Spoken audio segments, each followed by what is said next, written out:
kita menjadi lebih baik lagi, lebih sukses lagi. Amin. Baik, selamat siang. Sehat selalu sampai bertemu di pertemuan kita yang akan datang. Baik. Assalamualaikum warahmatullahi wabarakatuh. Waalaikumsalam Waalaikumsalam warahmatullahi warahmatullahi wabarakatuh. wabarakatuh. Waalaikumsalam warahmatullahi Warahmatullahi wabarakatuh. wabarakatuh. Terima kasih banyak, Pak. Waalaikumsalam warahmatullahi wabarakatuh. Amin ya. Waalaikumsalam, Pak. Waalaikumsalam warahmatullahi Terima wabarakatuh. kasih Amin. Bapak untuk kuliah hari ini. Baik. Assalamualaikum warahmatullahi wabarakatuh. Selamat datang, eh, Pak Rinovian Rais. Di ruangan ini sudah bergabung sepertinya.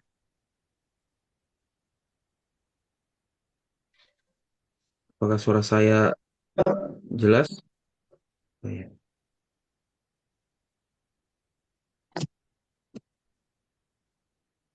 Eh, ini langsung direkam juga ya, Bas? Siap, betul, Pak. Betul, Pak. Kami Oke. rekam, Pak. Pak. Iya, iya.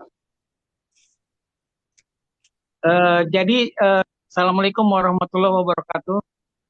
Waalaikumsalam Waalaikumsalam warahmatullahi warahmatullahi Waalaikumsalam wabarakatuh. wabarakatuh. warahmatullahi Salam. wabarakatuh. Jadi ini kita mau menyampaikan nih, satu pertama direkam, yang kedua sebagai pemateri di dicatat nanti semua pertanyaan ya. Ya siapa yang bertanya, siapa yang menyanggah, pokoknya semuanya dikasih rekomendasi semua nanti hasilnya pakai Word aja gitu. Siapa yang bertanya, siapa yang menanggapi, nanti setelah Ya, selesai sama hasil dari di foto hasil dari kita nanti belajar ini. siap. Screenshot, Pak ya. Ya, screenshot nanti akhirnya supaya nanti biar ada bukti juga buat pelaporan. Nah, nanti hasil dari rekaman ini Abbas tolong Ya, dikirim dalam bentuk apa, atau kalau bisa dimasukin juga di kalau Abbas bisa masuk di link YouTube saya, Rinovian Rais, cari di Rinovian Rais siap. at official ya di YouTube itu dimasukinnya ke situ, Bas, tolongin ya. Baik, Pak. Siap. Ya, nanti cari Nah, aja channelnya, channel hurufnya disambung semua, Rinovian Rais official. siap, Pak. Nanti Ya, kita ya, nanti tolong kalau misalnya memorinya nggak muat ya diedit dulu boleh supaya nanti bisa masuk ke channel YouTube saya nanti. Buat pelaporan Allah. juga saya. Buat pelaporan saya juga. Baik, Pak. Pak, sebelumnya Ya, izin bertanya, Pak, ya silakan. mengenai moderator nanti apakah moderatornya dari pihak eh, pemateri atau di luar, Pak? Ya, terserah kamu, Bas. Kalau ada yang mau bersedia luar boleh, tapi kalau yang dalam materi juga boleh, yang bertiga itu salah satunya gitu. Boleh, baik. Terus nanti Baik. nanti yang ya terserah, nanti yang dari tiga orang itu siapa yang mau bertanya dicatat. Misalnya Abbas mau bertanya ini nanti siapa yang mau bisa juga oh saya mengerti nih pertanyaan ini ya. Pokoknya semua rekamannya ditulis di dalam Word tadi gitu. Kayak semacam apa namanya notulen. Itu notulen, kita notulen rapat ini kayak dalam pembelajaran Baik. ini kayak gitu. Baik, untuk Iya. memudahkan notulennya dari kelompok itu kali, Pak ya. Iya, dari Jadi situ aja, dari setiap tiga orang. Kalau nanti ya, dia ada yang berdua, kalau dia nanti cuman berdua, kalau yang minggu ke-13 nanti itu kan ada dua cuman tuh, Reja sama siapa gitu. Nah, itu bisa nanti dibantu dibantu, sama Pak. yang orang luar. Ya, Kalau yang nanti cuman dibantu. berdua bisa dibantu sama orang luar kalau cuma dua. Tapi kayaknya masih kurang deh kemarin deh, Bas. Karena saya lihat di presensi ada 38 sampai 39 deh gitu. Oh, Mahasiswanya begitu. tambah gitu. Iya. Eh, Kalau ada ada yang kurang masuk nanti kamu, ya kalau ada yang kurang kamu tambahin lagi di tempatnya Reza yang terakhir, yang dua-dua itu ditambah. Jadi perlu tiga, atau emang kalau ada yang ini bisa jadi empat gitu. siap, Dilihat baik, lagi Pak. siapa yang itu ya. Nah, Baik, ini Pak. sekarang PPT-nya tolong ditampilkan. Setelah ini kita mulai aja pembelajaran PLB ini, pendidikan lintas budaya. Baik, Pak. Baik. Yang penting semua harus on cam semua ya. Nanti kadang-kadang saya suka ngelihat di partisipan siapa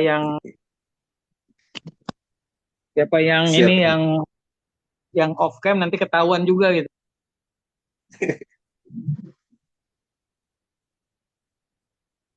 Itu ya. Baik, mungkin bisa dimulai, Pak. Iya, silakan. Kita nanti gini, Baik. jadi nanti kalau misalnya udah selesai,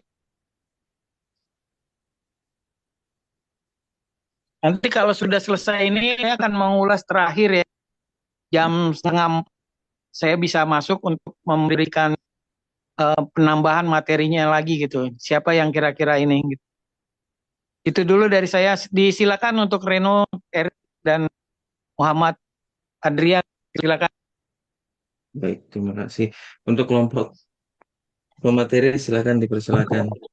Siap. Izin minta akses host atau co-host untuk bisa share screen. Oke, bentar, Pak. Ya, Sudah, Pak Erik. oke, sip. Saya coba share screen dulu ya, Pak. Sebentar.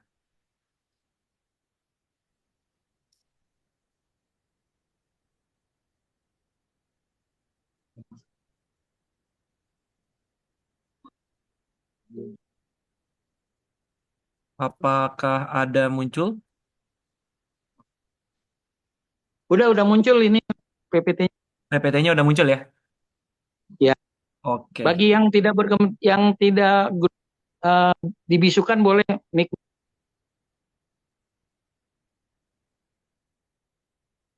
Oh iya, nanti Rick, nanti saya perlu presensi. Nanti saya panggilkan ya presensi Oh iya. siapa yang hadir ya. Nanti saya stop dulu sekitar 15 menit dari sekarang, kamu stop. Saya akan presensi absensi dulu ya. Oh iya, oke. Berarti saya stop dulu ya, Pak ya. Bapak ke mute. Nah, Pak Rinovan. Ya. Oh iya, 15 menit dari sekarang katanya. tolong nanti setelah PPT selesai saya presensi gitu. Oh, Baik, oke. Pak. Setelah PPT ya. Oke, siap, Pak.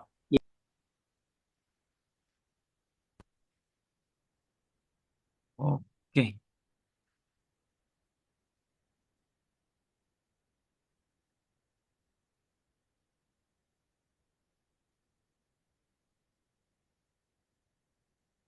Oke. Baiklah, Assalamualaikum warahmatullahi wabarakatuh. Bagi teman-teman sekalian, pada kesempatan kali ini eh, kami akan mempresentasikan terkait materi pertama, yaitu peran dan kontribusi budaya dalam pembentukan individu dan masyarakat. Jadi kita akan melihat dan mempelajari budaya itu berperan ya di dalam individu dan budaya itu berperan ya di dalam masyarakat. Nah, eh, materi ini kami buat, kami ada Reno Setriadi, dengan saya sendiri ada Erik Cantona dan ada Muhammad Rifki Adrian. Kita mulai ke pembahasan yang pertama yang akan dibawakan oleh Pak Reno. Baik, Pak Erik, selaku kelompok satu ini kami bertiga, Pak Erik, saya dan Pak Rifki, eh, coba untuk memaparkan apa itu peran dan kontribusi budaya terhadap pembentukan individu dan masyarakat. Sebelum kita mulai, ya di jam rawan ngantuk ini, Bapak Ibu tetap semangat ya. Nah, tetap semangat, insya Allah. Dan tinggal 2 jam lagi menuju maghrib, insya Allah nanti ya. Semangat. Oke, baik. Kami mencoba untuk memaparkan daripada nanti akan terbagi menjadi 3 sesi. Kami memaparkan.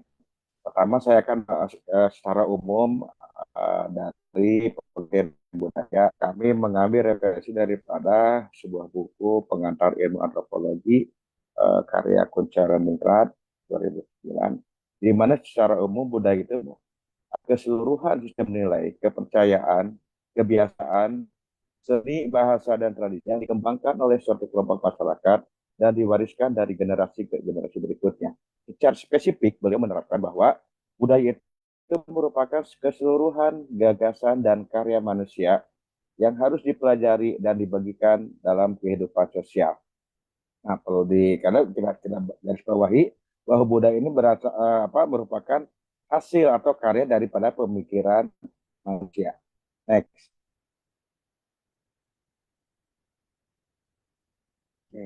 Adapun menurut Koncernicrat dalam bukunya Ilmu Antropologi Budaya, bahwa unsur-unsur budaya itu terdiri atas pertama nilai dan norma, di mana nilai dan norma ini merupakan aturan terhadap perilaku dalam kehidupan bermasyarakat. Kemudian bahasa sebagai pemersatu atau merupakan bukti sebagai sarana komunikasi dan sebagai salah satu ciri khas dari satu daerah ke antar daerah lainnya.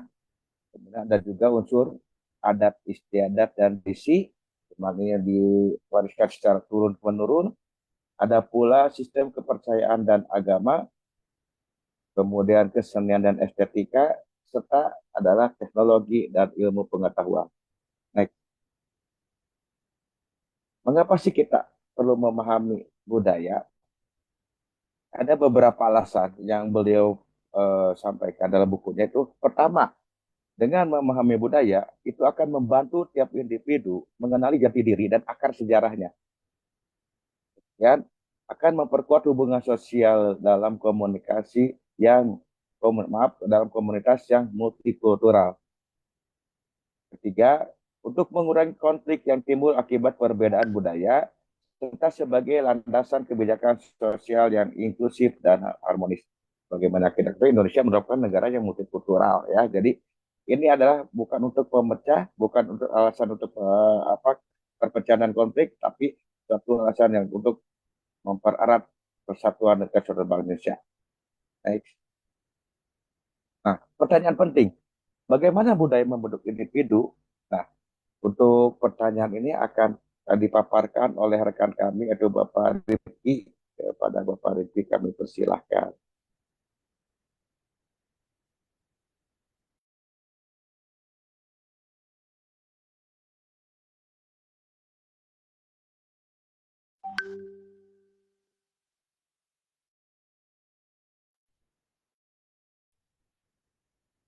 Pak Rifki, halo.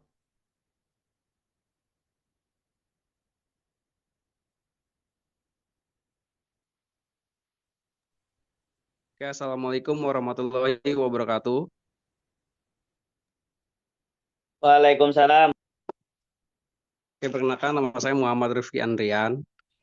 Oke, saya di sini akan menjelaskan tentang budaya sebagai penentu identitas diri. Nah, di sini setelah diketahui bahwa budaya menentukan siapa kita melalui tradisi, nilai-nilai, dan sistem kepercayaan yang diterapkan sejak masa kecil individu. Mengenali dirinya melalui proses internalisasi budaya seperti bahasa, agama, dan adat istiadat. Dan di sini ada pengaruh budaya terhadap perilaku individu. Apa saja? Yang pertama, budaya memberikan panduan tentang bagaimana individu harus berperilaku dalam kehidupan sehari-hari.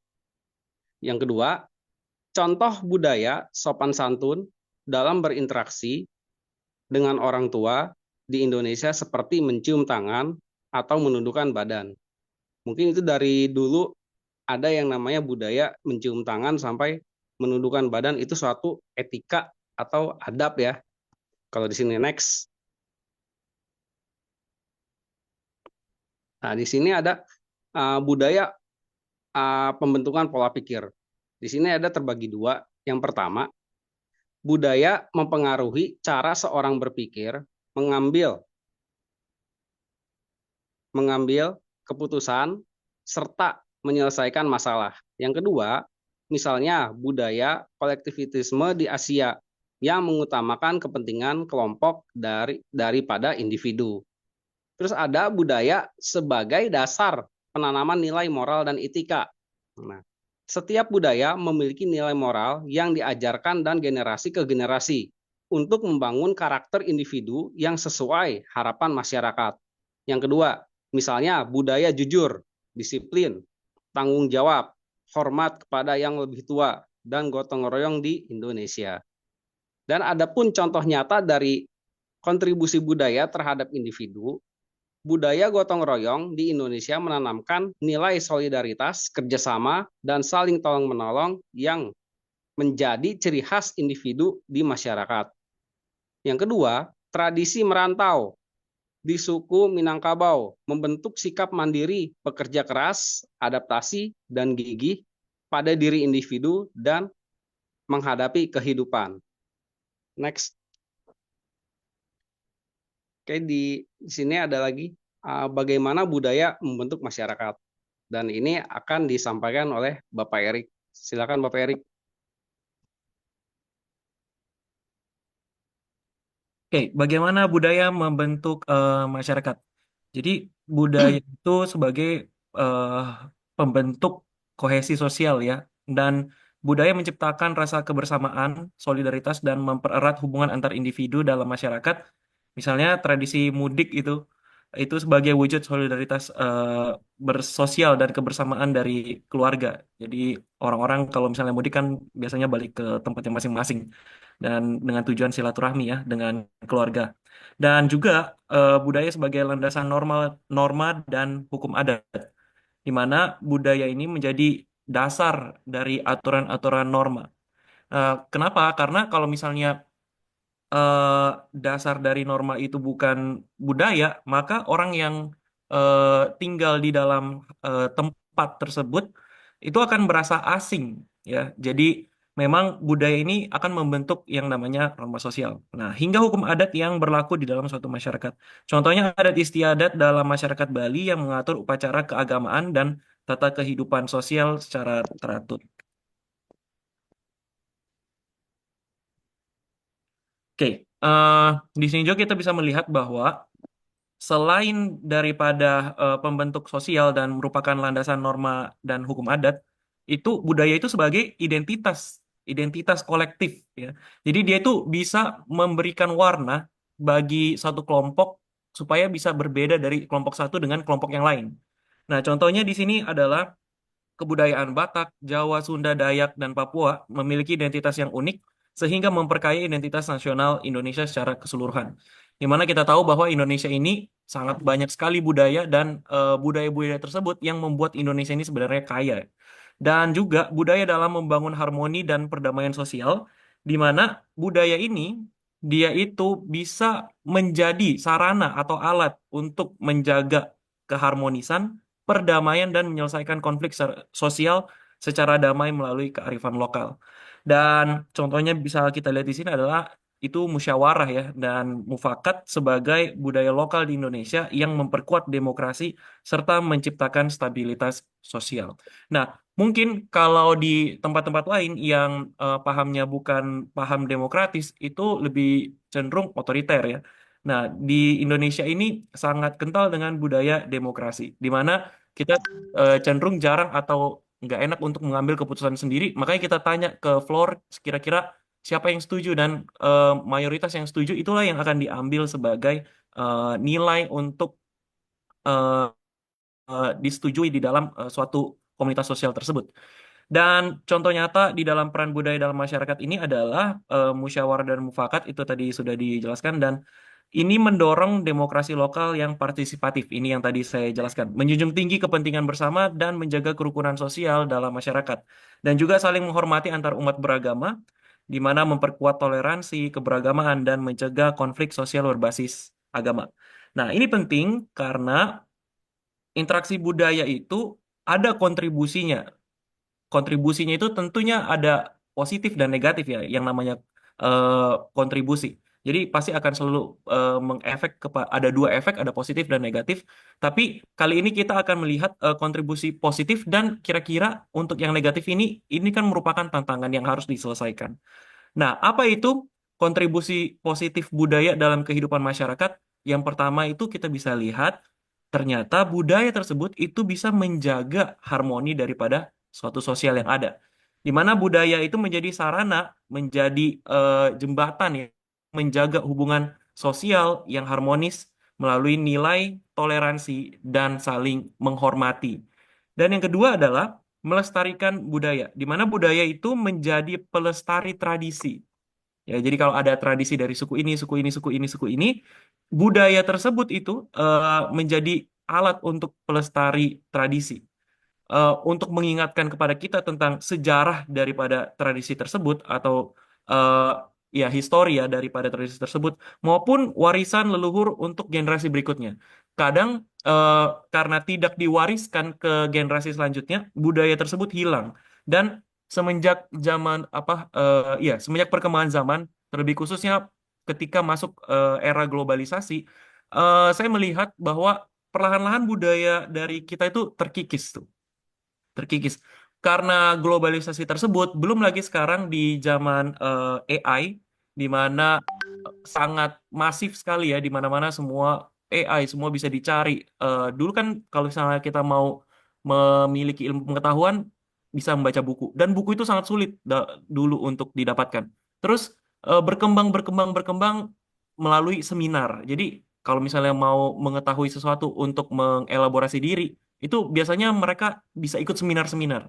Nah, tapi sekarang karena sudah canggih ya, tinggal bisa di Google, tinggal bisa pemanfaatan AI, lalu juga dosen kita mengajarkan bagaimana kita memanfaatkan meta di dalam WhatsApp.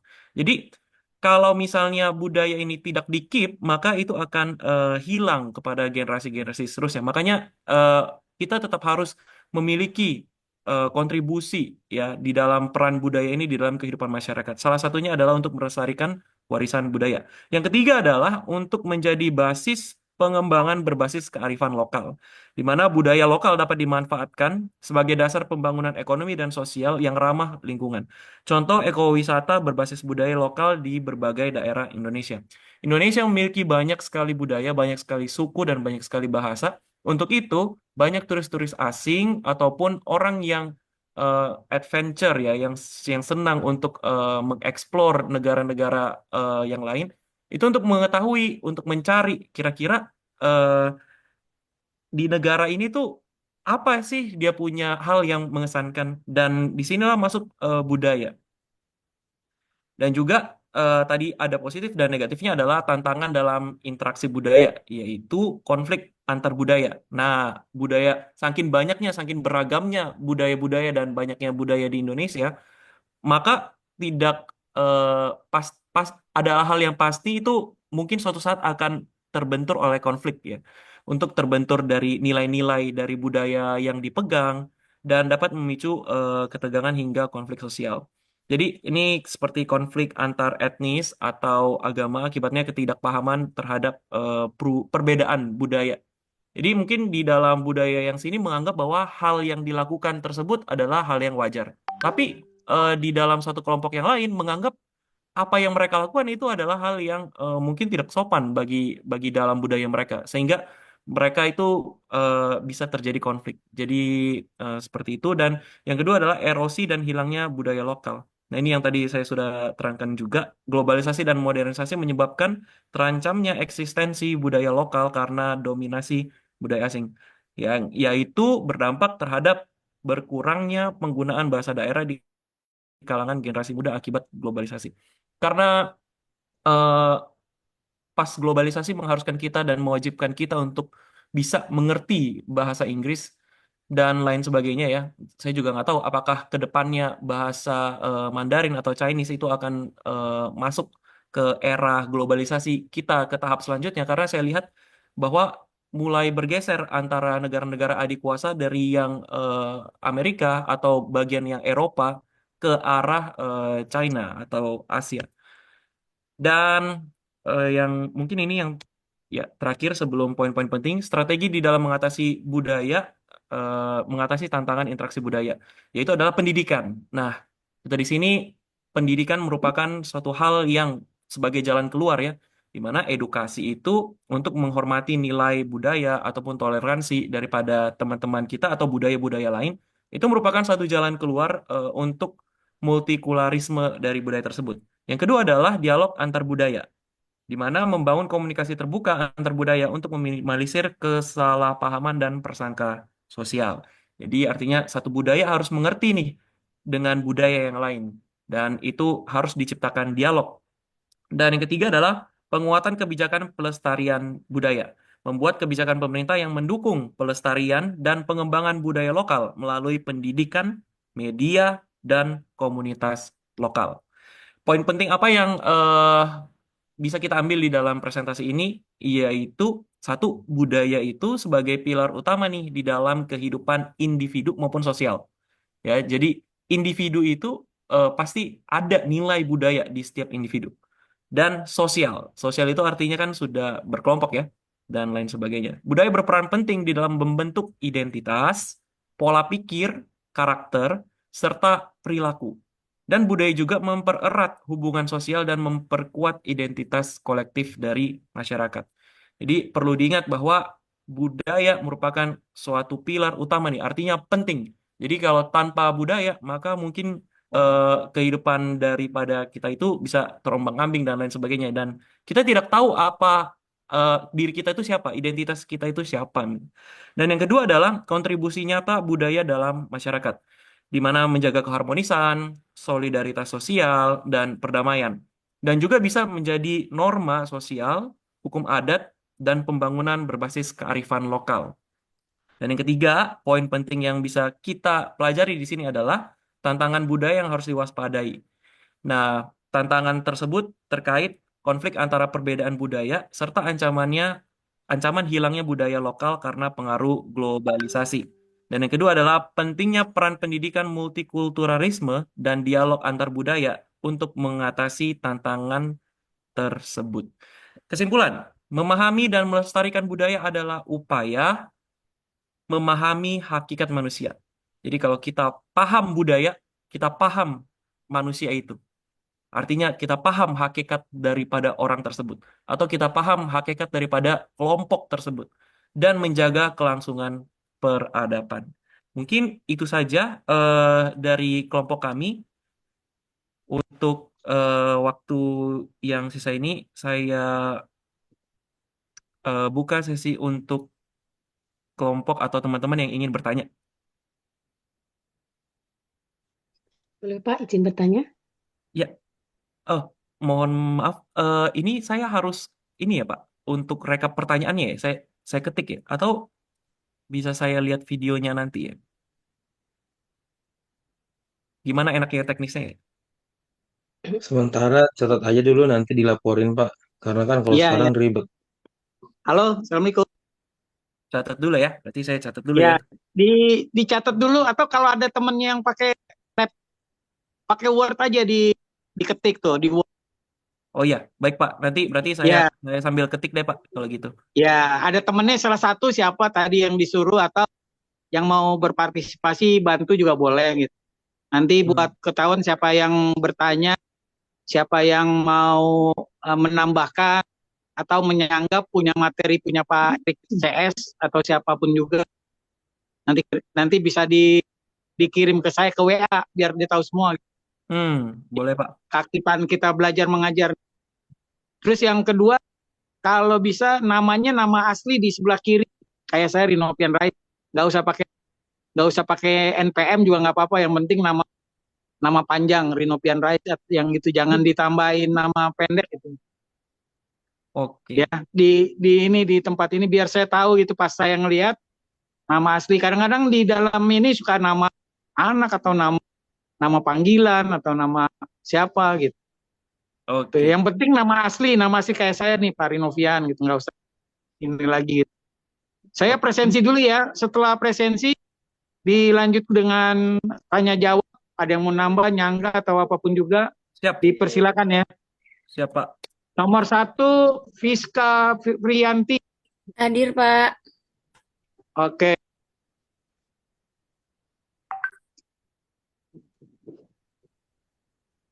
Nomor 2, Reni Fitriana. Hadir Pak. Reni. Oke. Hadir. Ya, sudah. Novia Kustiani. Hadir Pak. Oke. Windy Trihastuti. Windy. Hadir Pak. Oke, thank you. Hendra.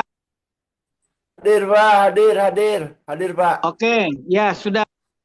Ana Husnul Khotimah. Hadir Pak. Oke.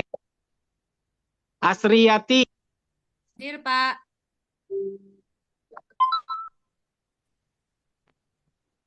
Hadir. Ya, selamat. Subandi. Hadir Pak. Ya, oke, sudah. Muhammad Reza Ananda.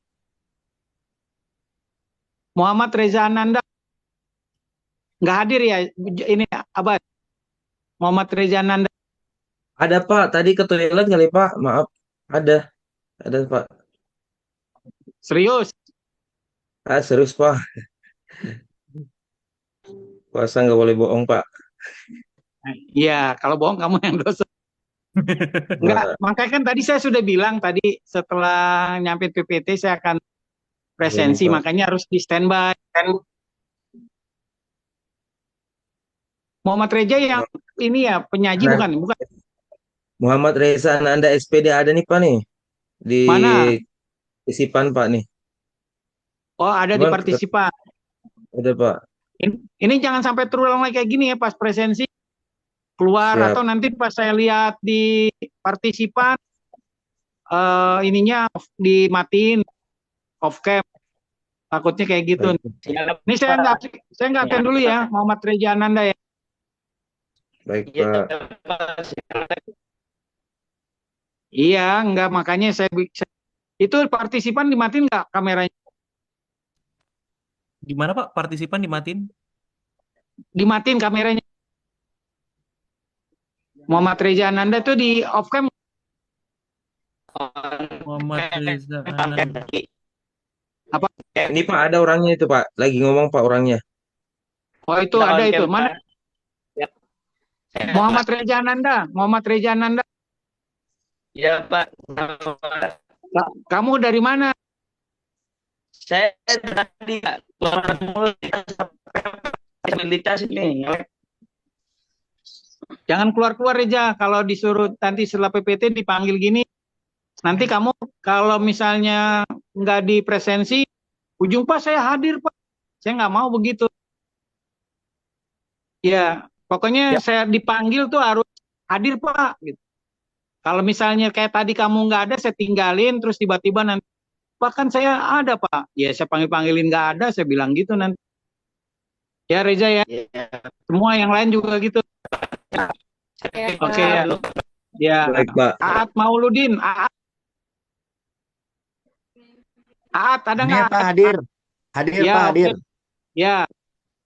Siti Kursia. Hadir Pak, hadir.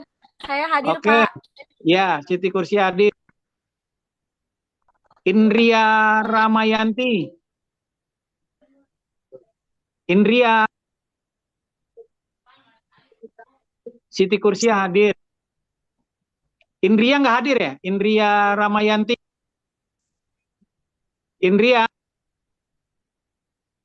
Ini saya nggak presensi dulu ya Indria Ramayanti ya. Ini kayaknya nggak hadir nih dia. Vivi Hajar Aspia. Vivi. Hadir Pak, hadir. Ya oke, sudah. Makasih. Ya, kalau hadir kasih di kamera dada-dada boleh biar timbul. Ria Astari. Hadir Pak. Ria. Hadir Pak. Oke. Ya, sudah. Indri Irena. Hadir Pak. Hadir. Ya, oke, ya sudah. Eva Rodiani. Hadir Pak. Hadir. Oke. Eva Rodiani ada. Hadir Pak. Julia Harjanti. Julia. Hadir Bapak. Oke ya. Ya sudah.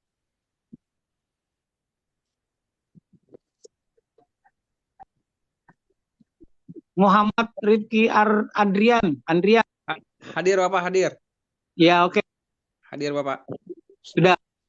Reno Satriadi. Reno. Hadir.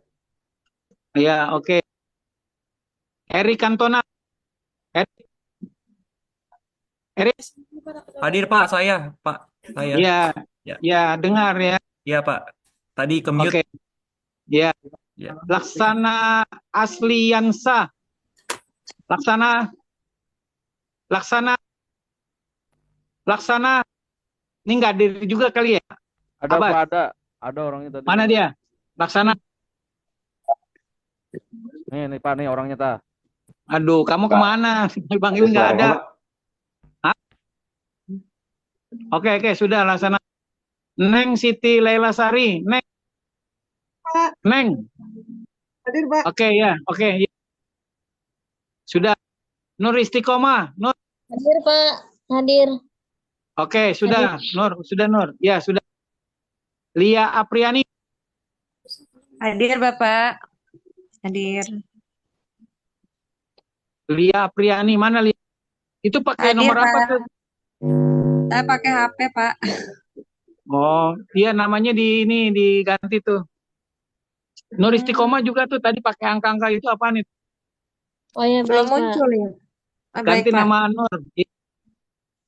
Muhammad Ruslan. Hadir, Pak, hadir.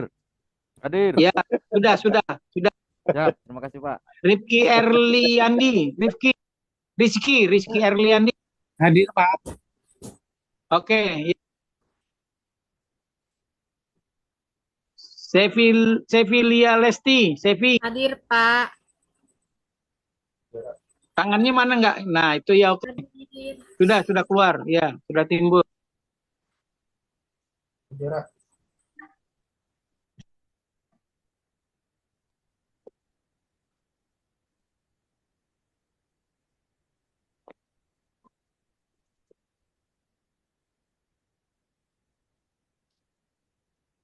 Halo? Apakah jaringan saya enggak ini? Hilang, Pak. Kenapa? Hah? Oh, jaringannya Tunggu, Pak. Ada. Bukan ini saya Oh, di presensi pakai lab kembali lagi nih, jadi kayak nol. Ulang lagi, Pak. Enggak. Saya ini nanti ini balik lagi seperti ini.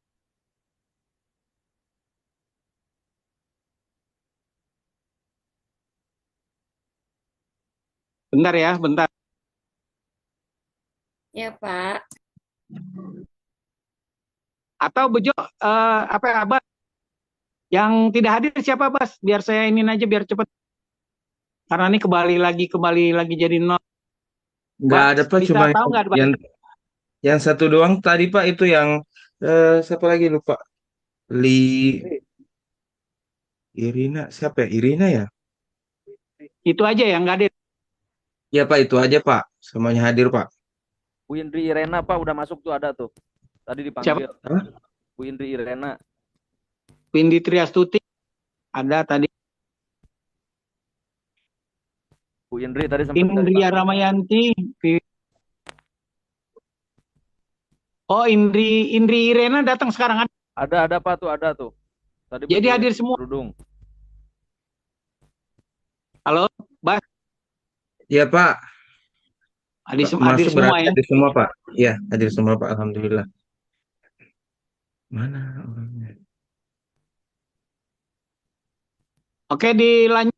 Ini Erik dan kawan-kawan dilanjut presensinya sama tanya jawab. Ya. Nah, tadi sewaktu presensi saya ada ketik di kolom chat nih ya.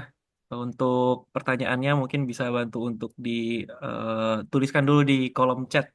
Nanti saya bacakan sesuai dengan list yang ada di kolom chat. Begitu aja kali ya, biar mempermudah juga.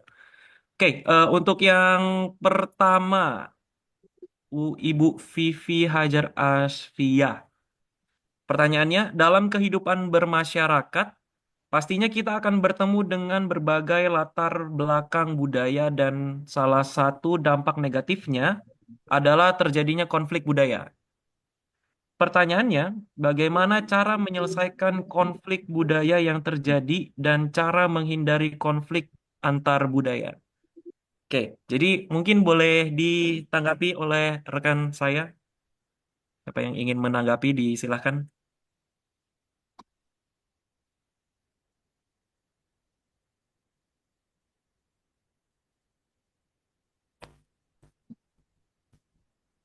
Untuk pertanyaan dari Ibu Pipi ya, dalam kehidupan bermasyarakat pasti, saya ulang pertanyaannya ya, takut salah. Dalam kehidupan bermasyarakat pastinya kita akan bertemu dengan berbagai latar belakang budaya dan salah satu dampak negatif adalah terjadinya konflik budaya. Pertanyaannya, bagaimana cara menyelesaikan konflik budaya yang terjadi dan cara menghindari konflik antar budaya. Baik, eh, sebagaimana telah disinggung oleh kelompok kami bahwa Izin, suaranya putus-putus, Pak. putus-putus. Pak Arif. Bagaimana sekarang? Sudah merdu kah?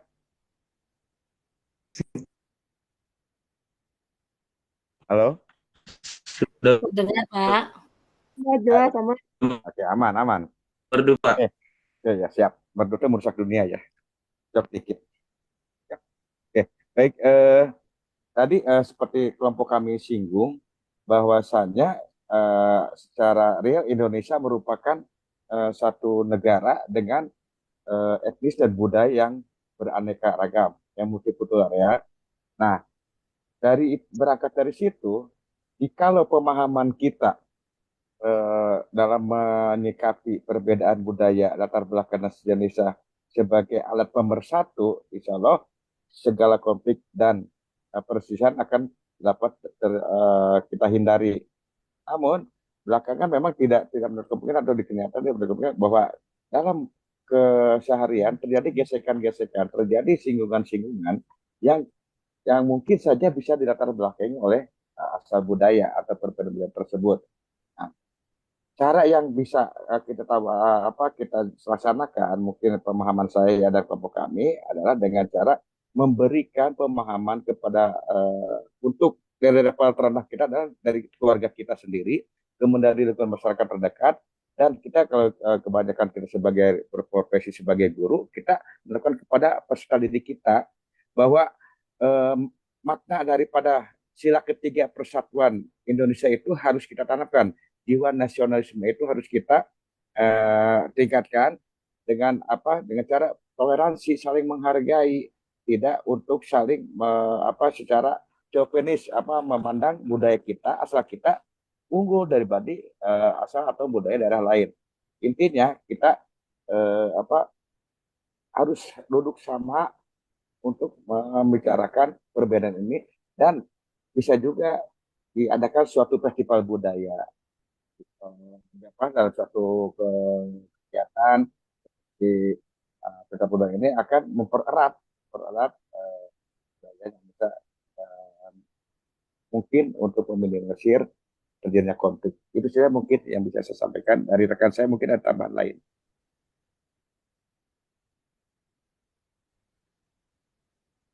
Oke, baik. Untuk Ibu Vivi, apakah ada tanggapan atau sudah cukup jelas yang diterangkan oleh rekan saya? Sudah cukup jelas, Pak. Terima kasih penjelasannya. Intinya kita harus bertoleransi gitu ya, Pak ya. Oke, terima kasih ke kelompok 1. Maaf, kepada rekan saya, boleh tolong dilanjutkan nggak? Karena saya tinggal di sebelah masjid, jadi mungkin akan mengganggu nih ada suara. Atau kita berhenti sejenak? Break dulu aja Pak Erik, karena bisa juga ajan. Oh iya, boleh kita berhenti dulu ya.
Dilanjut aja, ya Jannya sudah selesai.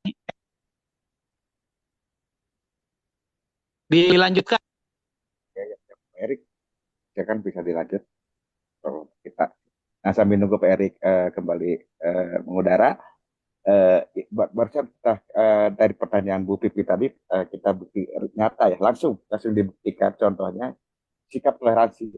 Bagaimana saya pikir Pak Erik yang non Muslim bisa menghargai ketika ada suara azan dan berhenti, tidak pun merasa dihargai seperti itu. Bapak Ibu, itu bukti bahwa toleransi akan mempererat persatuan, bukan dijadikan suatu permasalahan untuk dia konflik. Begitu, Pak Erik ya. Terima kasih. Lanjutkan ya, Pak Erik.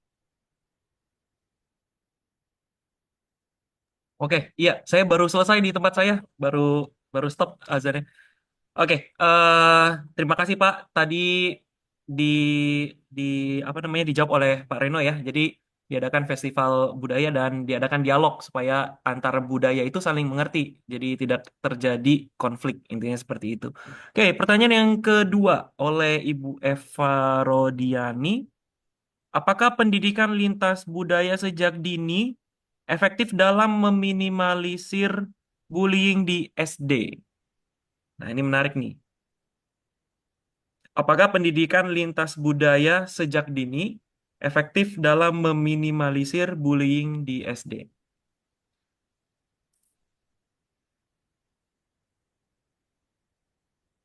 Ya, silakan Pak. Ada yang mau menjawab antara Pak Reno atau Pak Rifki?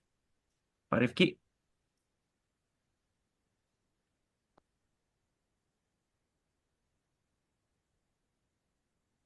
Oke, bila Oke, tidak baik. ada, oh ada ya? Silakan Pak. Ya, nanti dilengkapi oleh Pak Erik ya. Iya, Baik. iya, nanti saya lengkapi. Apakah pendidikan lintas budaya sejak dini efektif meminimalisir bullying di SD? Baik, pertanyaan dari Ibu Eva ya. Merujuk dua topik yang dari pertanyaan ini, dua variabel, yaitu antara budaya dengan bullying. Saya rasa kalau bullying tidak hanya di aspek atau bidang budaya saja ya, di hal-hal lain pun kita, mungkin terjadi. Namun kita karena kaitannya dengan budaya, maka penerapan pendidikan lintas budaya efektif atau tidaknya di lapangan tergantung untuk bagaimana kontinuitas. Intinya segala sesuatu program yang sifatnya untuk mengembangkan suatu menghilangkan atau mengenai budaya yang kurang baik atau negatif itu sifat kontinuitas, bukan hanya program dadakan, program yang sifat hanya sementara atau booming di saat viral saja. Namun itu harus kontinuitas dengan adanya pemantauan dan pengawasan serta evaluasi dari semua pihak yang terlibat, baik guru maupun kalau kita kembali ke guru lagi dulu, kenapa kan kita bilang sekolah ya. Nah, jadi untuk itu lintas budaya mungkin bisa dikatakan efektif pendidikan di budaya ini. Karena apa? Karena bisa saling mengenalkan antara budaya satu dan budaya lain, dan kita hidup di negara yang berbagai dengan macam kabar budaya gitu. Jadi tidak bisa menginginkan. Jadi kembali lagi, jangan sampai kita ada sistem Japanese hanya memandang budaya kita yang paling baik. Itu aja. Mau dilengkapi Pak Erik. Oke, baik. Izin melengkapi. Tadi saya lihat Bu Neng juga nanti mau melengkapi sepertinya. Yang saya lihat ya, dan menurut pengamatan dan pengalaman yang saya alami, bahwa pendidikan lintas budaya sejak dini itu efektif. Kenapa? Apalagi di SD. SD ini adalah tempat di mana kita itu menanamkan sebenarnya program yang paling baik ya menurut saya. Karena ini masih usia SD, masih usia yang anak-anak ini kan rentan untuk mencari jati dirinya. Dia mau kemana nih? Dan dia juga kadang-kadang masih belum mengerti, mungkin anak kelas 1 SD belum terlalu mengerti apa artinya sopan santun, apa artinya kalau misalnya bertegur sapa dengan orang tua harus menyapa, dan lain sebagainya. Jadi budaya itu kan bentukannya, produknya itu adalah kayak perilaku ya, perilaku. Makanya tadi kan budaya di dalam individu dan budaya di dalam individu juga bisa membentuk budaya di kelompok gitu ya. Jadi kalau budaya yang baik sejak dini ditanamkan di fase SD, Saya yakin dan percaya bahwa ini efektif nih di dalam meminimalisir bullying. Ya, kenapa kenapa di SD mungkin ada bullying? Karena mungkin di dalam pas dia masa-masa duduk di bangku SD itu tidak terpapar oleh pengetahuan dengan budaya yang baik di Indonesia itu seperti apa. Justru terpaparnya dengan budaya-budaya yang eh, datangnya mungkin dari luar atau mungkin budaya-budaya yang tidak tidak di dalam kategori umurnya. Ya, jadi misalnya, oh kalau misalnya dia jar sama kita, tonjok aja misalnya. Ya, mungkin itu kan budaya-budaya petinju ya, Bapak Ibu ya. Jadi budaya-budaya petarung dan lain sebagainya. Ini SD itu semakin dipaparkan dengan budaya yang baik, apalagi lintas budaya kita mengenal. Oh, ternyata kalau orang China itu begini ya. Oh, ternyata kalau misalnya orang Jawa itu begini ya. Dan orang yang lain-lain sebagainya itu seperti ini. Maka dia akan lebih bisa memahami bahwa kenapa orang tersebut bersikap seperti itu gitu. Jadi menurut saya itu hal yang baik dan bisa meminimalisir bullying. Dia juga bisa jadi promotor bagi teman-temannya. Kayak, itu kan nggak boleh dilakukan. Jangan. Mungkin dia kan maksudnya seperti ini, seperti ini. Jadi toleransi di dalam pertemanan yang ada itu jauh lebih bagus ya. Kalau misalnya sejak SD sudah dipaparkan dengan budaya yang baik. Mungkin saya kasih kesempatan juga kepada Ibu Neng yang tadi sudah angkat tangan untuk menambahkan atau memberikan eh, masukan. Terima kasih Pak Erik. Ini berdasar atas pengalaman kami di sekolah yang di mana di sekolah kita itu ada yang berbeda agama. Mungkin satu kecamatan di Bogor paling banyak untuk SD negeri kita. Di SD Banjaror itu sekitar 17 yang berbeda agama di sekolah kita. Di situ yang namanya pembelajaran untuk lintas budaya sangat-sangat harus disosialisasikan. Kenapa? Misalnya kemarin ketika ada acara Sanlat, bagaimana saya sebagai pimpinan dan guru-guru untuk memberikan toleransi kepada yang berbeda agama dalam kegiatan Ramadan. Kami memisahkan satu kelas untuk, ini ada berbagi praktik baik saja.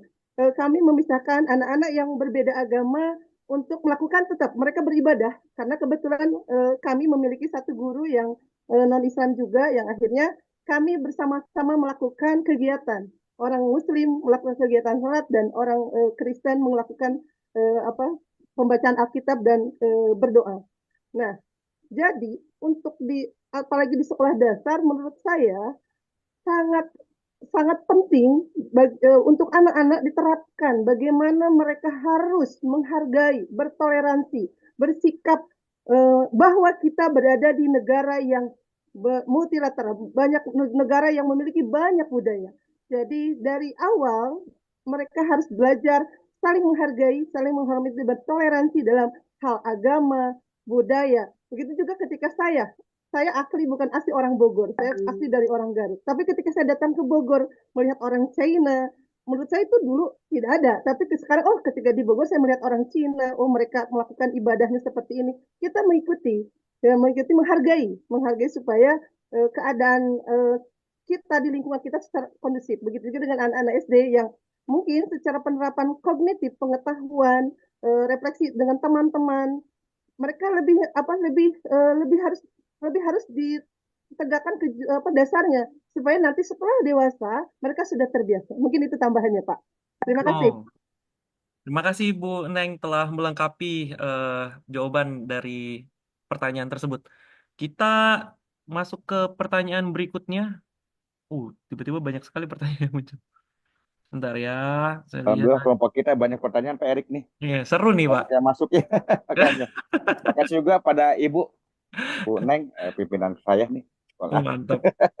Makasih Bu Neng. Oke, pertanyaan selanjutnya dari Ainun Ramalia. Seperti yang kita ketahui bahwa budaya lokal semakin tersingkirkan dengan budaya asing. Salah satunya dengan adanya fenomena demam K-pop. Fenomena.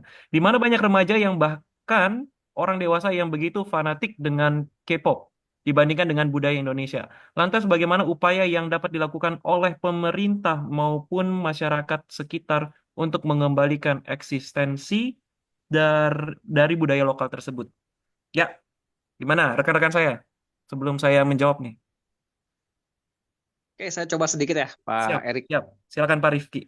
Oke, Assalamualaikum warahmatullahi wabarakatuh. Waalaikumsalam. Nah, di sini lumayan juga nih, kebetulan murid-murid saya pun penggemar banget sama K-pop di sini, ya kan.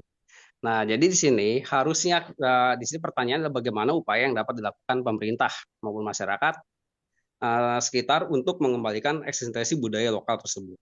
Harus ya di sini tuh ada yang namanya peran pemerintah penting dalam pemerintah itu harus ada peran penting dalam melestarikan budaya. Yang pertama adalah harusnya pemerintah mengadakan kegiatan atau promosi untuk melestarikan budaya yang ada di misalkan di Jawa Barat. Nah, budaya di Jawa Barat itu dari mana? Misalkan di suku Baduy. Nah, itu harusnya pemerintah itu memfasilitasi. Yang kedua, membuat kebijakan pendukung untuk mengembangkan budaya lokal. Jadi harusnya kan kita tuh sebenarnya kan kalau di Jawa Barat itu ada yang namanya di suku Baduy ya. Suku Baduy itu kan banyak banget budaya-budayanya ya kan. Nah, kita bisalah berkunjung ke sana. Ya kan? Nah, yang ketiga adalah mengembangkan infrastruktur dan infrastruktur di sini. Nah, kebetulan di kita juga ada yang namanya Taman Mini Indonesia Indah. Nah, di situ ada museum suku-suku atau rumah adat itu dari Sabang sampai Merauke. Nah, kita bisa berkunjung ke situ, tapi kan kita kembali lagi dari kebijakan gubernur kan kita nggak boleh study tour ya di situ. Nah, disitulah mungkin peran penting kita dalam untuk menyikapi melestarikan budaya. Tapi kan ada beberapa budaya-budaya kita kan yang nggak bisa diekspos langsung, ya kan? Contoh ada beberapa misalkan ya kan di Jawa Barat itu ada namanya suku Baduy ya. Suku Baduy itu kan ada dua bagian, suku Baduy dalam dan suku Baduy luar. Yang dalam itu dia tidak ada yang namanya alat elektronik, benar-benar alami banget. Dan beda dengan suku Baduy di luar. Di luar itu sudah modern, ibarat kasar seperti itu. Dan gampang banget karena apa? Budaya asing itu gampang banget karena ada di media sosial, apalagi di TikTok itu ramai banget ya kan, tinggal klik ada gitu kan. Beda dengan di kita. Terus dan peran masyarakat harusnya ada pengenalan dan memahami budaya lokal tersebut. Ya harusnya dari peran orang tua juga. Oh ini loh kita tuh di Jawa Barat ada suku yang terkenal itu suku Sunda, suku Baduy ya kan. Dari segi pakaian adat, terus senjata tradisional, harusnya kita mengenali dari situ. Terus kita juga harus mengajarkan budaya lokal kepada generasi muda. Ya kan? Terus mendukung juga kegiatan lokal dengan cara menghadiri pertunjukan-pertunjukan ya kan dengan karya seni dan lain-lainnya. Terus ada juga yang namanya kita harus mengembangkan kreativitas dan inovasi dalam mengembangkan budaya lokal. Nah, itu aja sih menurut saya. Karena apa? Setiap budaya dengan adanya budaya asing, emang sih kita juga kalau dilihat dari segi ini kita juga krisis banget itu. Sebagai contoh deh orang murid saya aja nih orang Bogor gitu kan belum tentu bisa bahasa Sunda, ya kan? Karena apa? Karena adanya bahasa asing dari budaya asing yang masuk ke sini. Dari segi makanan pun juga banyak ya kan. Nah, ada tuh anak-anak sekarang yang suka ikan asin gitu kan, pasti yang ada nama junk food, makanan instan gitu kan udah mungkin udah terpengaruh dari budaya tersebut. Terus mungkin itu aja sih menurut saya. Yang mungkin ada lagi Pak Erik bisa ditambahkan. Ya, yang saya ingin tambahkan bahwa demam K-pop ini terjadi sebenarnya struktur daripada sesuatu yang trending itu adalah suatu hal yang bisa terus-menerus ada di dekat kita dan satu hal yang bisa wow gitu ya konsepnya di dalam kehidupan kita gitu. Kita bisa lihat bahwa K-pop ini kalau saya rasa nih dia itu tarikannya kenapa dia bisa jadi demam seperti itu bukan cuma karena orang nyanyi-nyanyi dengan dance yang kita bisa lihat seperti pada umumnya ya, tetapi di dalam hal K-pop ini itu dia itu merambah kepada film, kepada musik, dan ada satu hal yang mungkin harus kita perhatikan bahwa seseorang itu bisa sangat mencintai atau bisa fanatik dengan sesuatu itu karena ada satu hal yang baru. Kalau misalnya lagu K-pop itu cuma satu, semenjak K-pop itu dijadikan, dan tidak ada hal yang baru, atau tidak ada lagu baru, tidak ada dance yang baru, atau tidak ada film yang baru, tidak ada musik yang baru, tidak ada yang baru nih, saya percaya bahwa tidak akan terjadi demam K-pop. Ya, jadi karena ada yang baru dan terus-menerus baru membuat orang tuh semakin pengen mencari tahu. Nah, itu akan haus tuh kalau misalnya ada sesuatu yang baru. Belum satu selesai, muncul lagi yang baru. Belum satu yang lain selesai, muncul lagi yang baru. Nah, sehingga itu buat orang tuh jadi kayak wow, selalu ada yang baru. Kayak kita nonton film YouTube atau kita nonton video-video yang ada di YouTube ya, atau TikTok ya. Jadi belum satu selesai, belum kita mengerti misalnya tentang sesuatu atau kita lihat sesuatu. Kayak misalnya kalau TikTok kan kerap dengan dance ya. Belum kita bisa dance yang satu ini, tiba-tiba ada lagi yang baru, tiba-tiba ada lagi yang baru. Itu membuat kita tuh antusias ya. Nah, yang saya lihat agak kurangnya di Indonesia terkait dengan budaya kita adalah budaya kita itu tidak terlalu sering dipaparkan. Ya, jadi seberapa banyak budaya kita membuat hal yang baru di dalam hal lagu, di dalam hal film, di dalam hal tarian, maupun mungkin ada, tapi itu dulu, maksudnya yang sudah ada dan berkembangnya tuh kurang cepat seperti eh, kecepatan berkembangnya K-pop dan lain sebagainya ya. Jadi bisa untuk budaya Indonesia itu lestari atau sangat dikenal oleh kita semua dengan cara apa? Dengan cara tiap hari kita bikin yang baru, tiap hari kita bikin bagaimana kita itu harus terpapar dengan hal tersebut. Sama sama halnya dengan lagu nasional, lagu daerah. Seberapa banyak sih yang dari kita itu mengetahui akan lagu nasional dan lagu daerah, bahkan anak-anak di sekolah kita gitu ya. Kalau kalau mereka tidak terpapar, kalau mereka tidak sering-sering untuk diajarkan hal tersebut. Jadi eh, salah satu yang bisa membuat budaya tersebut eksistensi kembali adalah sering-sering terpapar dan sering-sering dipaparkan gitu ya. Ada yang ingin menambahkan dari teman-teman saya atau kita lanjut ke pertanyaan berikutnya? Oke, kita lanjut. Ibu Desi Aprianti, izin bertanya bagaimana solusi untuk budaya negatif yang terbentuk di masyarakat hingga menimbulkan tren yang membahayakan seperti tawuran atau kondisi Ramadan perang sarung. Solusi apakah apakah dihilangkan atau direcovery? Nah, mungkin eh, rekan saya bisa bantu jawab ya. Saya sih cuman pernah lihat, cuman saya nggak pernah di Ramadan saya ikut perang sarung. Ya, baik Pak Erik, Ya, terkait ya. dengan perang sarung, mungkin generasi 80-90-an pun pernah mengalami ya. Saya sendiri, seingat saya, waktu kecil pernah mengalami yang namanya tradisi perang sarung. Karena saya dulu kan rumah waktu kecil juga dekat pondok pesantren, dekat masjid.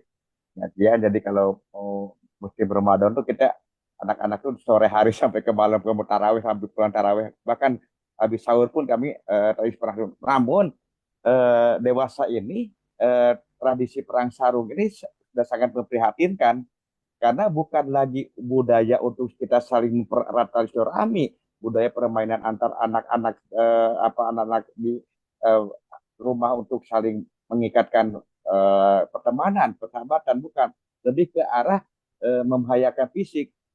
Nah, kalau zaman dulu kami sarung itu betul-betul sarung. Seingat saya mungkin salah satu pelakunya dulu waktu perang sarung. Namun itu sarung betul sarung, cepat cepat cepat bunyi-bunyian. Seingat saya paling barat mungkin bapak-bapak pada ketawa, mungkin mengalami juga ya, dia cepat cepat. Namun sekarang ini saya pernah melihat sarung itu dibungkus mereka dengan benda-benda yang membahayakan seperti batu kayak atau apa gitu. Jadi ini yang membahayakan, yang mengkhawatirkan.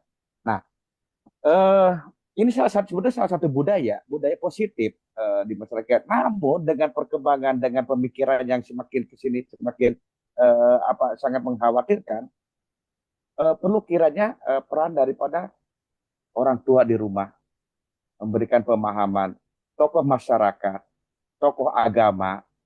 Ya. Saya perhatikan sekarang ini masyarakat sudah acuh tak acuh, sifat apatisnya sangat sangat tinggi gitu. Mereka melakukan anak-anak ini namanya anak-anak, tapi tanpa diberikan suatu pemahaman. Nah ini yang kurang, yang kurang. Kaitannya dengan tadi juga dengan budaya K-pop. Ya, kalau orang tua memberikan pemahaman, masyarakat lebih memberikan. Tadi seperti Pak Erik bilang, Pak Rifki bilang, budaya kita lebih dimunculkan. Insya Allah anak generasi kita masih kuat kok dengan budaya kita. Ini serangan-serangan arus globalisasi ini kan yang sulit kita bendung. Nah, tugas kita kan bukan menolak globalisasi, bukan kan ya, kita sepakat. Tugas kita adalah memfiltrasi, menyaring, memilah dan memilih. Ketika itu baik dan positif, kita ambil ketika tidak baik dan atau negatif kita kikis, kita hilangkan, kita saring gitu. Nah, budaya sarung ini kalau saya rasa Bu, karena di sini pilihan Bu Desi memberikan solusi apakah dihilangkan atau direkapri. Kalau dihilangkan ini salah satu budaya Bu ya, karena saya lagi saya sampaikan saya kecil pun udah ada.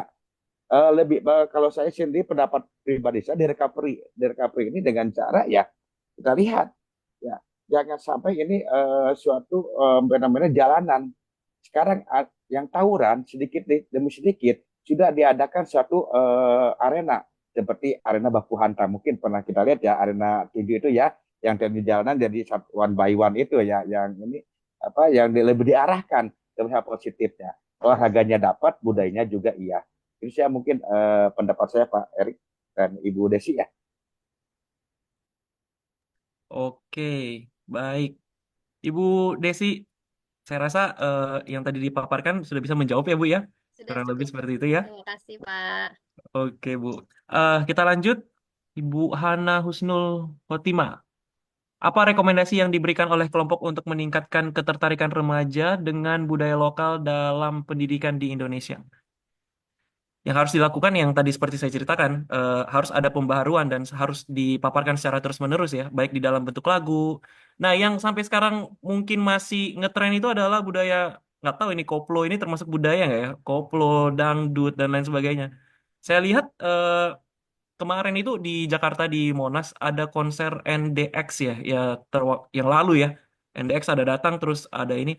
Itu kan lagu-lagu yang diperbaharui dengan musiknya diperbaharui, aransemennya mungkin diperbaharui dan saya lihat crowd-nya itu sangat padat di itu. Itu menunjukkan bahwa masyarakat itu sebenarnya antusias dengan lagu-lagu tersebut. Cuman ya seberapa kita membaharui lagu itu dan seberapa banyak hal itu kita paparkan. Itu sih kalau menurut saya, Ibu Hana. Baik, Pak. Terima kasih. Oke. Selanjutnya, oh bukan, Pak Hendra. Wah, apakah ekowisata berbasis kebudayaan bakal mampu meningkatkan sektor ekonomi dan pendidikan? Silakan, eh, Bapak-bapak rekan-rekan saya.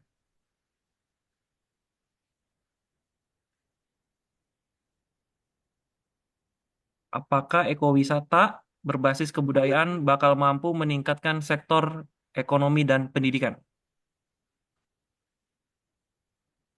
Ada yang mau jawab? Baik, untuk pertanyaan Pak Hendra ini tentang budaya, Pak Hendra ini adalah salah satu duta wisata di kelompok kita ya, angkatan S2 IPS ini ya, Ya. dari Lebak.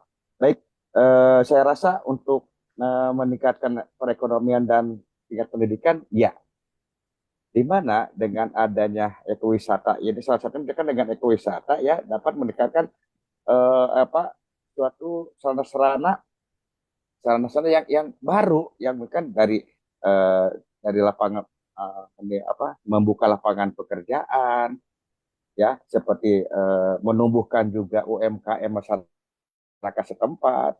Hal kecil pun termasuk dari jukir ya juru parkir itu akan juga hidup potensi alam yang lainnya pun akan tumbuh sehingga dengan tumbuhnya UMKM mereka ini wisata mereka secara otomatis akan berbanding lurus dengan peningkatan ekonomi masyarakat setempat itu dari ekonomi dari pendidikan dengan adanya itu mungkin menuntut masyarakat setempat mau tidak mau harus mampu menguasai budaya masyarakat mereka sehingga karena budaya mereka akan dilihat oleh para wisatawan baik wisatawan asing maupun wisatawan lokal yang berkunjung ke tempat mereka sehingga mereka harus menguasai budaya yang ada di kampung halaman mereka. Nah ini pendidikan juga. Akhirnya apa?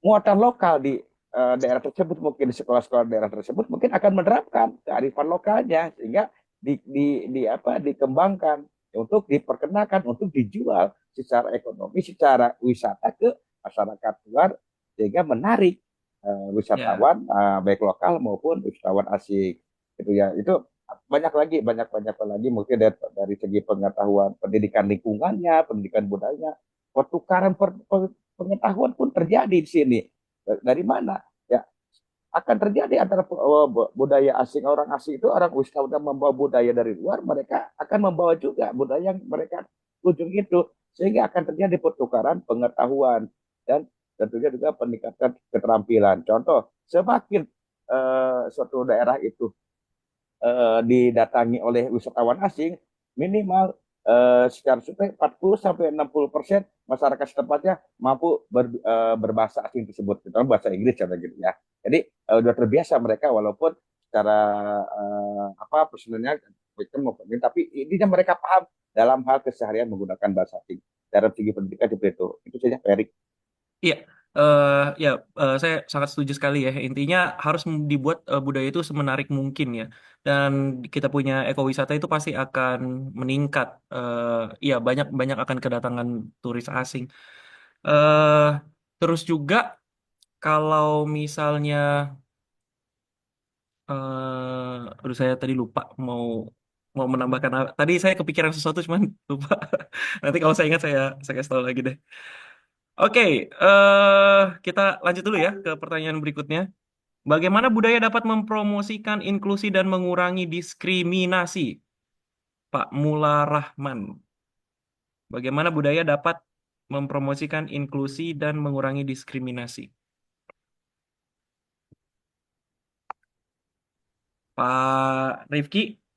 Oke, sebentar. Oke, Pak, kita jawab sedikit ya. Ya, Pak. Sini ada sebuah pertanyaan, bagaimana budaya dapat mempromosikan inklusi dan mengurangi diskriminasi?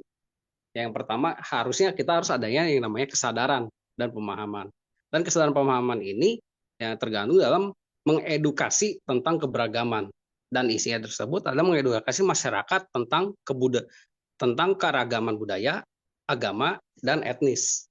Dan untuk meningkatkan kesadaran dan pemahaman juga. Yang kedua adalah meningkatkan empati, di mana meningkatkan empati itu dapat pengertian terhadap kelompok yang berbeda. Nah, di sini ada yang namanya meningkatkan partisipasi dan ketertiban. Yang pertama adalah mengajak partisipasi, mengajak kelompok yang berbeda dalam kegiatan budaya dan sosial. Yang kedua adalah meningkatkan keterlibatan, di mana keterlibatan ini dari kelompok yang berbeda, kita proses pengambilan keputusan, kita ajak dan kita gabung. Ya kan? Yang ketiga adalah mengembangkan kepemimpinan, di mana pengembangan kepemimpinan itu dari suatu kelompok yang berbeda untuk meningkatkan partisipasi dan keterlibatannya, dan meningkatkan kesetaraan, keadilan. Untuk menghilangkan diskriminasi, yang kedua adalah meningkatkan keadilan, yang ketiga adalah mengembangkan kebijakan, dan terakhir contohnya adalah contohnya praktik yang baik ini adalah yang pertama adalah festival, kita mengadakan festival budaya, ya kan, mengadakan festival budaya yang menampilkan keberagaman budaya dan kesenian. Yang kedua, contohnya adalah program pendidikan. Nah, program pendidikan di sini adalah kita harus mengembangkan program pendidikan yang mengedukasi tentang keberadaan budaya dan keragaman budaya.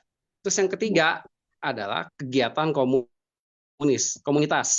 Nah, mengadakan kegiatan komunitas yang mengajak partisipasi dari kelompok yang berbeda. Misalnya dari kelompok yang A dengan kelompok B, kita ajak gabung dan kita buatlah kegiatan komunitas. Semuanya seperti ada yang namanya kampung desa. Nah, kampung desa itu kan ada tuh namanya tentang kegiatan-kegiatan apa saja. Yang A ada kegiatan ini. Yang B kegiatan ini, kita gabung menjadi satu. Dan itu juga Pak Rifki, izin sebentar saya potong Pak Rifki. Silakan Pak, dilanjut Pak. Halo ya Pak Abad, kita yang materi udah dulu, saya lanjut memberikan pemaparan dari semua pertanyaan dan jawaban ini semua ya. Baik Pak, silakan Pak. Terima kasih. Oke, ini karena tinggal 15 menit lagi dari sekarang. Nah, ini seperti yang kita ketahui bahwa kita nih kayak kemarin di Kalimantan kayak ada perang suku antar suku Dayak dan suku Madura misalnya kan. Nah, ini sebenarnya cara menyelesaikannya ketuanya aja dipanggil gitu. Yang waktu itu kan sama-sama dipanggil gitu. Jadi ketua di Kalimantan, suku Dayak dan orang-orang Madura didamaikan gitu. Dari tokoh-tokoh adat masing-masing itu cara penyelesaian. Nah, supaya jangan sampai, ini juga sering terjadi dimanapun juga, kayak dulu di Batam, Flores lawan apa gitu di Batam, kayak begitu. Jadi sebenarnya sesama kita nih kan, budaya ini kan banyak nih dari Aceh sampai Papua. Jangan sampai kita terjadi hal-hal yang mempengaruhi negatif kita gitu. Itu yang lebih penting. Pokoknya saling menjagalah gitu, saling merawat kelestarian budaya masing-masing gitu. Jadi, nah itu ya jawaban yang untuk penyelesaian konflik budaya gitu. Nah, contoh lagi, budaya ini sebenarnya jangan sampai kita berbuat menjadikan yang negatif menjadikan budaya gitu. Contohnya nanti kalau yang negatif jadi budaya itu pasti akan menjadi jelek gitu. Tapi kalau yang positif dibuat baru menjadi budaya, ya nggak apa-apa gitu. Ya, intinya gitu, jangan sampai, contohnya kalau sekarang ada ormas-ormas yang di Bekasi kemarin yang saya dengar, dia sampai negatif langsung dia membuang sampah di kantor dinas kesehatan, mungkin minta THR, tapi kan cara-caranya nggak elegan gitu.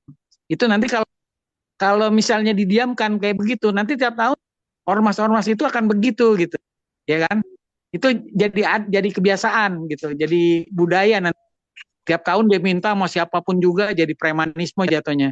Nah, nanti Pak Gubernur Dedi juga lagi membuat satgas yang tadi penanggulangan masalah bullying, masalah kekerasan, apapun juga di sekolah dan di luar sekolah. Itu juga membentuk satgas, atau masalah kayak geng-geng motor atau dan lain-lain. Nanti di Jawa Barat juga akan ada kerjasama semua dari pemerintah provinsi, kota, kabupaten, kejaksaan, militer, polisi, semua akan bekerja sama memberantasi hal-hal yang negatif tersebut. Itu kan kayak kemarin di daerah Jawa Barat, di Bandung juga ada kan pembegalan motor pakai bawa, ternyata anak masih umur gitu. Itu yang akan memberantas kita, seperti yang ada pertanyaan gini ya nanti, yang supaya memilih bullying juga, mau di SD, SMP, SMA, atau orang yang tidak sekolah yang mengacaukan malah tersebut gitu, kayak udah pensiun atau apa kayak gitu. Nah, ini yang masalah K-pop sebenarnya nggak apa-apa juga ya. K-pop ini kan dari kebudayaan dari Korea. Nah, kita kan cuman hanya sebenarnya menonton dan meniru. Tapi sebenarnya kalau mau bikin kolaborasi kebudayaan kita sih nggak apa-apa juga gitu, kolaborasinya misalnya kita ada tarian daerah dipakein buat dance kaki yang K-pop gitu, yang nggak apa-apa juga gitu. Artinya nanti jadi kita asimilasi kan terjadinya perpaduan antara dua kultur, dua budaya yang akan menjadi itu. Yang penting kedaerahannya tidak hilang gitu. Misalnya tadi dicampur setengah budaya kita, setengah dari K-pop gitu, itu membuat asimilasi kebudayaan kita menjadi lebih bermakna dan lebih berkembang lagi gitu. Nah, kalau yang masa perang sarung ini sebenarnya hanya main-main aja gitu. Saya juga dulu kan waktu SD atau SMP sering ke masjid gitu, itu ya main aja, ntar juga ya memang walaupun ada yang suka nangis atau ngadu, ya itu kan bagian dari permainan itu sendiri gitu, perang sarung sama anak-anak, istilahnya masih anak-anak lah gitu. Ya masih cukup ini juga gitu, cukup bukan negatif ya itu ya. Artinya ya buat permainan aja, sama-sama permain penting itu. Pak dosen izin, kalau yang sekarang itu perang sarungnya ada batunya Pak, jadi anak-anaknya udah langsung masuk ke polisi. Ya, kalau udah sampai lewat batu kita yang tadi itu, jadi kalau sudah melewat, kalau hanya jepret aja kayak dulu saya cepret gitu ya, celepot gitu, nah masih wajar yang tadi saya bilang. Tapi kalau udah sampai pakai alat atau pakai yang membahayakan, itu nggak boleh gitu. Itu yang nggak boleh. Pokoknya kalau masih kenain badan, kenain ini, atau jangan sampai kena mata, itu juga nggak boleh kalau kena mata sebenarnya juga. Pokoknya masih di badan boleh lah, di badan, di punggung kan saya kan dulu juga kalau jilat di punggung atau di badan, di perut kayak begitu masih ini atau di tangan, di kaki kayak gitu. Itu yang itu ya. Pokoknya kalau udah menambahkan ada alat Ada jangan. batu, iya. Nah, Kalau ini masih yang kena masalah ke badan, mantep tuh, Pak. iya makanya nggak boleh. Nanti kalau pakai batu diperintirin batu kan bletok ternyata Kena kena kepalanya. bejendol nanti itu orang kepalanya jendol aja nanti itu yang akan bisa bahaya. Iya, Nah, betul. jadi kalau yang untuk masalah ekowisata nih sebenarnya bagus aja gitu. Nah, kejadian yang kayak Pak Dedi yang waktu di puncak yang Hibi itu sebenarnya menyalahi gitu. Itu nggak boleh karena itu daerahnya daerah resapan air yang Hibis di puncak. Ya kan? Masa kebun-kebun teh dibabat habis jadi kan airnya ke bawah semua kan. Nah, kaitannya dengan itu yang di Bekasi kan juga kemarin kali-kali gabus tuh yang ada yang tahu nggak kali gabus di Bekasi. Iya Nah, Pak, kan itu tahu kan Pak. kemarin nah, itu kan viral nih Pak Dedi nih. Jadi role model Gubernur Jawa Barat mengatasi banjir dengan pokoknya semua bangunan yang ada di atas sungai akan dilibat habis gitu semua. Dan begitu juga. Nah, ini juga kebiasaan orang yang membuang sampah di kali yang hasil dari sampah rumah tangga atau sampah rumah akhirnya jadi banjir itu yang menyebabkan ini gitu. Tapi sekarang setelah dikeruk habis itu yang kebiasaan-kebiasaan buruk itu yang harus dihilangkan. Itu kan yang menjadi budaya. Budaya sering buang sampah, buang apa kayak gitu. Itu yang nggak boleh. Nah, budaya yang mempromosikan inklusi. Nah, ini juga yang tadi saya bilang Pak Rahman. Pokoknya kita promosikan terus aja nggak apa-apa. Kalau ada diskriminasi jangan sampai terjadi hal-hal yang menjadikan kita menjadi budaya diskriminasi, nggak boleh gitu. Apalagi menyangkut suku, sara, ras dan lain-lain. Itu yang nggak boleh gitu. Nih yang menurut Genjet ini kan kehidupan sekarang misalnya nggak katanya nggak relevan. Sebenarnya relevan gitu. Nah, paling yang tadi saya bilang kalau misalnya memang ada hal-hal penemuan baru, ada inovasi dari Gen Z. Tapi yang positif ya, untuk yang Gen Z jangan sampai. Kan kadang-kadang dia mempertahankan budaya, dia yang negatif dijadiin positif. Itu yang nggak boleh. Tapi kalau hal-hal yang baru diperkembangkan, itu sangat boleh. Itu sangat boleh. Ya gitu ya. Terus yang kedua nih, pelestarian budaya. Ini yang tadi komunitas sudah nih, yang kayak tadi ada ormas yang saya bilang berlangsungan pelestarian budaya. Atau terjadinya perang suku, perang antar etnis, antar apa, nggak kita rekomendasikan supaya ini berjalan lebih aman, tertib, dan budaya kita bisa berkembang lebih maju lagi gitu. Atau sebagai contoh, kalau kalian tahu yang kayak waktu itu saya bilang negara jiran udah mengambil budaya kita kayak rendang, Ponorogo dan lain-lain. Ya kan, Riok Ponorogo atau batik sekarang udah mau diakuin juga. Nah, sebenarnya Pak Fadlijon juga udah bagus. Udah bagus, sekarang udah mendaftarkan semua ke UNESCO. Mau rendang, mau batik, mau reak, pokoknya semua apa-apa dihak ciptakan. Makanya hak ciptanya supaya bahwa itu dari Indonesia semua gitu. Nggak mungkin. Memang di Malaysia rendang banyak juga emang orang Padang kan, dia juga yang bikin rendang di Malaysia ya rata-rata keturunan orang Minang, orang Padang gitu. Itu yang menyangka bahwa dia punya dia sendiri, padahal nenek moyang kita semua itu yang ada di sana kayak gitu. Nah, salah satu kearifan lokal bagaimana kita yang tergerus ada globalisasi, sebenarnya nggak tergerus juga ya, karena kalau kita melestarikan kita dari seni budaya kita atau budaya dari Aceh sampai Papua, kita ini akan nggak tertinggal dengan globalisasi. Nah, sebagai contoh pernah lihat di Jember itu kayak Fashion Week, fashion apa, dia pakai daun-daunan, pakai akar-akar, ya kayak begitu ya kan. Jadi kearifan lokal yang di Jember atau di Surabaya atau di Banyuwangi itu udah mendunia, itu sekarang udah sampai globalisasi, betul kan? Fashion dari Jember dan yang ada di Banyuwangi udah dilihat oleh passion-passion dari luar bahwa ternyata kreatif juga ya. Makanya kita ada Kementerian Ekonomi Kreatif supaya nanti perkembangan dari budaya dan industri pariwisata kita bisa berkembang lebih maju lagi gitu. Nah, ini berbasis kearifan lokal juga. Itu yang tadi yang saya ucapkan tadi. Yang kayak atau yang kayak kemarin waktu di Sudirman, walaupun kayak pakai baju biasa tapi kan udah mendunia itu yang orang apa namanya Bojonggede yang orang daerah di Bogor itu yang di Citayam Citayam Fashion Week Pak, ya. yang di Nah, Citayam itu kan Fashion Week.